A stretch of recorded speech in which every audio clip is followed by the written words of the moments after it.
ભરૂચના આંબેડકર ભવન ખાતે ભરૂચ જિલ્લા પેન્શનર મંડળ દ્વારા પેન્શનર ડેની ઉજવણી ઉત્સાહપૂર્વક કરવામાં આવી હતી। કાર્યક્રમમાં મોટી સંખ્યામાં પેન્શનર સભાસદો હાજર રહ્યા હતા।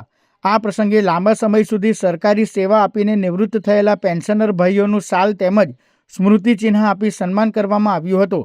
સાથે જ પેન્શનરોને મળતી વિવિધ લાભદાયી સરકારી યોજનાઓ, આરોગ્ય સંબંધિત સુવિધાઓ તેમજ સંસ્થાની ભવિષ્યની પ્રવૃત્તિઓ અંગે વિસ્તૃત ચર્ચા કરવામાં આવી હતી। કાર્યક્રમની અધ્યક્ષતા ભરૂચ જિલ્લા પેન્શનર મંડળના પ્રમુખ પરસોત્તમ આહિરેએ કરી હતી। આ પ્રસંગે મંડળના સભ્યો અને આમંત્રિતો ઉપસ્થિત રહ્યા હતા।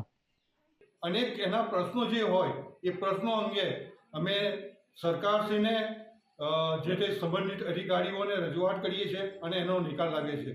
આવી ઉમદા કામગીરી અમે અમારી ઓફિસમાં નિયમિત જે રીતના સરકારી કચેરી ચાલે એ રીતના 10 થી 12ના સમય દરમિયાન બેસીને સભાસદોના પ્રશ્નોનું નિરાકરણ કરવાનો પ્રયત્ન કરીએ છીએ। એનાથી બસ જય હિન્દ, જય ભારત।